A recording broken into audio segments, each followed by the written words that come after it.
Welcome to the metaphysical journey. Happy Easter. This is a very important day. This is a day that in the Christian tradition, we commemorate the resurrection of Christ.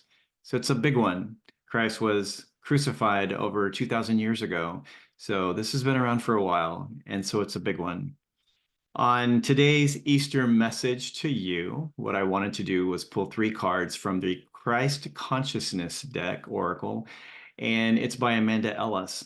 And I pulled the cards asking or thinking about if Christ were here today, what type of message would he have for us? And I think I have that in these three cards. The first card is Thomas, mind trap and doubt. Now, on this, Thomas refers to doubting Thomas. We've all heard of him. Doubting Thomas is the one that after Christ resurrected, he showed himself to Thomas and told him who he was. And Thomas, his thought was, really? You're going to have to prove it to me because I know that Jesus was crucified. So, and he was, nailed to a cross. So if you're really Jesus, I want to see the nail holes. And there's a big lesson there because Thomas was asking for signs for proof because he doubted. Now, Thomas gets a bad rap because he's known as doubting Thomas because of this one moment in time. Prior to this, Thomas had done many, many things in faith. He never needed signs or proof. He just did it. And even after this, Thomas went on to do missionary work for the message and did wonderful things. So in this one moment in time, Thomas had doubt and he's facing Jesus himself. Now, that shows something that having doubt is normal. Even when you're in the presence of Jesus, it's normal to have doubt. And Thomas asking for signs also shows that that's okay. Because what did Jesus do? Jesus showed him his hands. Thomas saw the nail holes, and Thomas was going to go, now I believe you.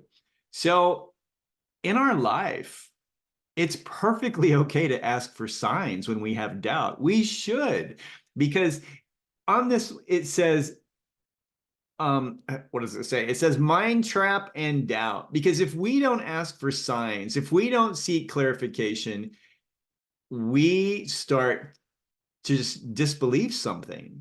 We aren't going to see it. We're not going to accept it. And we can go in our minds on that. We go over and over and over with it, trying to rationalize it, think it out. And that can lead to, of course, a lot of doubt. Obviously, that's why we're doing it. But it also leads to fear. And when we are trapped in our heads and we have doubt and even fear, we're not going to move forward on really anything. And this can play out with you in different ways. So, for example, let's say that you feel compelled or you have this intuitive nudge to take action on something, to speak to someone, to deliver a message, to do whatever you're called to do. And you're like, okay, is that really from the divine? I'm not sure. I just don't know. And that doubt will stop you from doing it. So definitely do what Thomas did.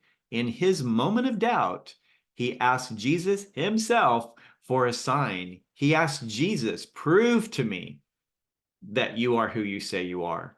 But that takes a lot of guts right there to do that. And so Thomas, we call him doubting Thomas, but he actually was brave Thomas because he was willing to say to Jesus, I'm not sure. I'm not believing it. You're going to have to prove it to me. It takes a lot of guts right there. So he was gutsy Thomas, brave Thomas, whatever you want to call, but doubting Thomas is what he's been labeled with. But his doubt actually gives us all a really beautiful lesson in that of how to do that ourselves when we don't know. When you're faced with something you don't understand, realize that the other side, they don't want that for you. The divine, when I say other side, I mean the divine, the universe, whatever you choose to label it. This is a message about Christ consciousness. It's not about religion necessarily. I may mention it a couple of times, but it can't be helped. But the other side doesn't want you to have doubt. They don't want you to have fear because that's not how you're meant to live. If you are living under those clouds, you can't move forward. You can't be joyful and happy. And so they want you to ask for signs. It's okay to do that. I do it all the time. I do it in a series of three. Each person's different, but I ask for three signs. And I ask for them to come in a certain way where I am not going to miss them. They have to be very clear, and they always are. I know one person that when they ask for signs, they ask to see three animals. And those animals always appear when they need to get those signs, and they appear in different ways. I remember once talking to the person, and they said that they asked for three signs. They wanted to see a wolf, a chicken, and I forgot what the third one was. And I'm like, you live in a neighborhood in town, like that's going to happen. It did. They weren't. Well, so on one morning they were out doing something, and suddenly a rooster started crowing. So there was a chicken nearby. And then they saw something, and suddenly on the screen a big wolf shows up. And so there was the wolf, and also the third one. And the third one was even more random, what they asked for. And I thought, there's no way it showed up. They got the signs they needed. So the other side will help you to help remove that doubt and fear. Because if you live in fear, you're living only half of a life, and you can't do that. And so Jesus, if he were here talking to you, he would say, why are you afraid? Why do you have doubt? Do you not believe that the other side has everything worked out for you? Do you not believe that we have your back, that we're there for you? We're not going to leave you. Remember that Jesus, he went into the crucifixion knowing full well what was going to happen. He was crucified and he had done nothing wrong, nothing whatsoever. And he still did it anyway. And also think about this, that with the mindset of doubt, you don't only you not only stop seeing or looking for things coming in because you have doubt, but you also stop following your intuition and your own inner guidance because you have doubt. So truly it does stall you. So really consider that and ask for signs to help keep you going forward. The second card is the Magi, signs and divine timing. So this card follows up nicely with the first one, signs and divine timing, because everything is divine timing. Now on this card, you have the wise men, and this commemorates the birth of Christ, that they arrive. And what's interesting here is in order for them to get there for the arrival of Christ, there was a lot of preparation went into this. They started seeing signs years in advance because it took them a long time to even travel there. Now, in the traditional story, it's like Jesus is born, he's in a manger, boom, wise men show up. No, I think in reality, according to the history, the wise men show up when Jesus is probably 4 or 5 years old or something. He was definitely potty trained and out of diapers by the time they arrived, because it took them a long time to get there and the steps they had to go through to get there, following the signs in the heavens. So they were very wise. They knew what was happening, and these signs started showing up years in advance. So they knew something was going to happen. They could see that coming through divination of the stars. And so they followed signs all along the way. And then there was, of course, the bright star. But everything has divine timing as well. So I mentioned in the first card, it's okay when you have doubt to ask your guides for signs. Definitely do that. They want you to do that because your life, everything is divinely timed and it's divinely planned. Now you may think, well, everything was going along and I made a split-second decision, so now everything is messed up and it's all off. No, it's not. There are alternate realities for everything too. Whatever decision you make, it creates another kind of reality, and all that's planned for as well. There's nothing that you can possibly throw at the divine that they did not already know was a possibility and going to happen. They've got your back always. So just know that. Walk forward in faith. Follow that guidance that you're given and do it, and know that you can't mess it up that bad. Just have some trust there. And I think that's what Jesus would say on this one. Just believe. Only believe. That's all you have to do. The third card, and I'm going to give a spoiler alert on this one, or a disclaimer or something, whatever, just heads up. This is the hardest one. This is the biggest one. And I could have done a reading just on this one alone, but it was the third card that I pulled, and I thought, let's just go with it. And this card is humbleness, modesty, and humility. Now, where to begin? This is a struggle for all of us, definitely. And on this one, I am going to talk a little bit about the religious institution as well, because on this card, you see washing feet, right? And that right there is a trigger for me. I grew up in the conservative Pentecostal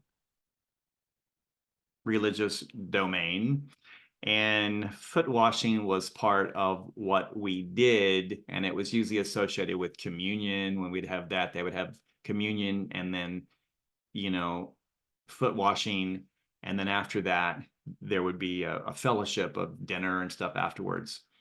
I don't like foot washing, and I only did it a couple of times, I think twice maybe, because I felt guilted into it. But normally, no. My spiritual response to washing feet was hell no. Nope. I would go to communion and I would leave the sanctuary for them to do whatever they're going to do with their feet. And then I would come back later, for the food, because that's just what we do. So I also say that, in that tradition, we had, speaking in tongues and the foot washing and all of the different things. It was a beautiful tradition, a lot of different ritual and stuff that went along with it. We did not handle snakes. That's not, I think they're in Kentucky. I was in Arkansas. And if there are any snakes that showed up in our sanctuary, it would clear that. You'd have revival breakout. We'd be getting out of there. So we don't do that. But there's a reason why this picture is here. Because the message that Jesus would give on this, and the message behind the card, is that we're not too good. We're not better than anyone else. And we should never allow ourselves to feel that we're better than someone else and we're just too good to do something. Now, when I would refuse to wash feet, was I saying that I was too good? Yes, it was just gross. I wasn't going to do it. But I'm going to put this in the modern day context.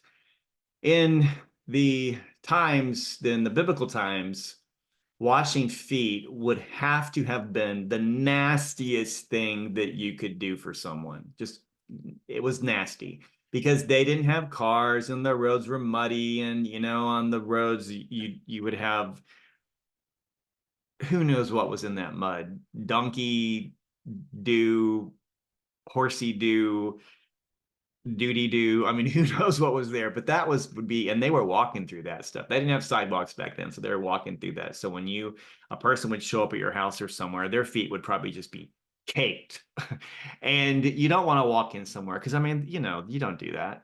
And so they would, wash their feet and stuff. And probably if they arrived somewhere, they would have servants or something that would wash the person's feet. It would be like, can I take your coat? Can I wash your feet? That's what they do. So that was a nasty job at the time, just nasty. Well, Jesus did it as a way of saying, I am better than no one else. So how does that play out in today's world? It plays out everywhere. I'll rephrase that. I'm not going to say do you. I'm just going to put it this way. Have you ever seen how some people treat servers in restaurants, or maids, or just people that are service to other people? How some look down on them and talk down to them and talk to them like they're just nobodies. Have you ever had a person talk to you and in a certain way, and when they were done, you felt like they thought they were better than you, that they were talking down to you like you were ignorant or stupid or whatever? How did that make you feel? Well, imagine how the service sector feels, or imagine how people and in America, in the United States, we are a nation made up of all nations of the world. They're all here. So you have all the different languages in the groups, and have you ever witnessed how someone speaks to a person from another culture, that maybe English is not their first, second, third, or fourth language, and they're struggling with it, and people act like they're stupid because they can't speak English, and they'll say, speak English, and they'll talk to them bad. Have you seen that? Imagine how that makes that person feel. I have lived in other countries that spoke different languages, and it's hard, very hard. And even as an American, there are times that when I lived in Mexico City, I was learning Spanish and did really well and got to where I could just, was just like everyone else. But I would see American tourists there saying, I'm American, speak English. The same people that in America says, you're in America, speak English. It's like, who are these people? It's like there's this mindset, not only with language and with culture and socioeconomic levels, but in everything. There is a mindset. Do you measure up to the standards of a particular country club or a exclusive group or a nightclub or a metaphysical group or whatever it is? People today have this yardstick that they use to measure everyone up. And we do it too.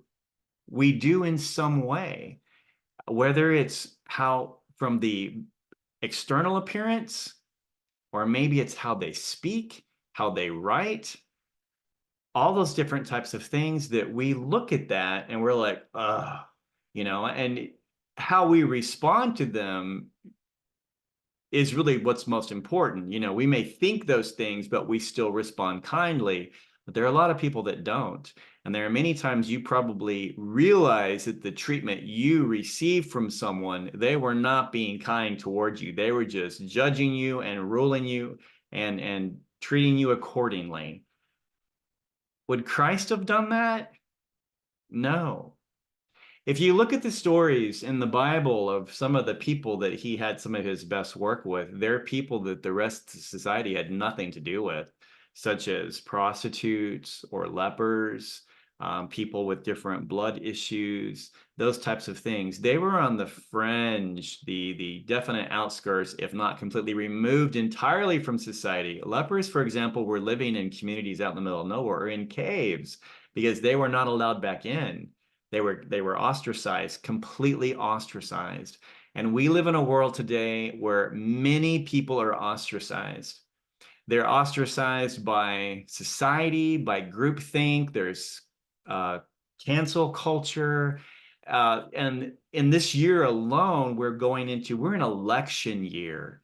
You are going to see this play out front and center on social media, in your workplace, everywhere else, where someone's going to hear, they'll have this political argument about something, and suddenly it's divided. That this particular group believes this group believes that, and religion has been mixed in with it. It's so these two worlds it's a perfect storm for a horrible collision, and you're going to see this. Lots of people being ostracized, unfriended, kicked out, blocked, families torn apart. That is not humility or modesty. That is pure ego. Now, you may say this card has nothing to do with ego. Would you wash feet? I'm telling you, I don't want to do it. Do I feel that I'm better than the people? No, I just don't want to wash feet. I just think it's nasty. That's how I feel about it. Being honest with you, not gonna lie. If I ever go to hell for lying, it's not gonna be because I said that I wanted to wash feet. That would be a lie, and I'm not gonna do that. But the message on this card is that think about Christ here for just a little bit. Christ was more than a person, of course. Jesus embodied the Christ consciousness, which transcends everything. It's still with us today in this world. So even though Jesus has been, gone for 2,000 years, the Christ consciousness never left. It's still here. We all are experiencing that. We have that, and we have the opportunity to follow in the footsteps of Jesus. So what were his footsteps here? He said, no one's better than anyone else. We're all the same. He was willing to wash feet. He had no problem with it. And his own disciples around him were like, what are you doing? Are you insane? Who does that? Even they probably felt that they were too good. But he also, as I mentioned before, he worked with people that society would have nothing to do with. And I can tell you this, that the very same people he worked with today would not be invited into those country clubs or into those churches. Jesus himself would not even be allowed in a lot of churches today to preach or to talk because he had long hair or he this or he that. Even in his day, he was looked down upon by the religious institution. And it was the religious institution that crucified him. Rome didn't do that. They found him innocent and they turned him over to the religious people, the Sanhedrin court, and said, you guys do what you want to do. I wipe my hands of this. We want nothing to do with this because he has done nothing wrong. So Jesus was crucified by his own people, by the religious institution of the time. And why? Because he refused to conform to what they said he should be talking about. They saw him as a threat because he was breaking the system. He was possibly going to cause dissent. And they were worried because they saw that what he was talking about love and understanding and transcending the human mindset and stuff, they saw that as a threat because that threatened their structure. We have the same structures today, whether it's in a religious organization, or it's a political group, or it's mainstream media, or it's any number of things, you name it, it exists. There are set frameworks for what you should think, what you should say, what you should see, what you should hear, what you should buy, eat, drink, on and on and on and on. Things telling you exactly how you should walk your path. Did Jesus do that? No. And as a result of that, he was crucified and he was innocent. He just lived his life and spoke the truth. That's a huge lesson for us. When you think back on this day, when you're thinking throughout this day of really why we have this, we are commemorating the resurrection of Christ. But remember, there couldn't have been a resurrection without first a crucifixion. What was Christ crucified for? That's the key point. He was crucified because how he chose to live his life, his thoughts, his words, how he influenced people, how he healed people, how he helped, how he made a difference in the world that was just too extreme for the closed mindset to be able to deal with, because it shattered everything that they believed in and they couldn't stand to have that change. Do you have that impact on people around you today? You probably feel like you do based on some of the backlash that you've received. If Jesus stood in front of you today and talked with you and would ask you, why are you so fearful? Why do you have doubt? Why can't you see or accept the signs that are all around you? And you would answer the questions honestly of how you felt about it. And he would remind you that, but it's important that you keep walking. Don't stop. That's what he would tell you. Don't stop. Just keep walking one step at a time in faith, because everything is going to be okay.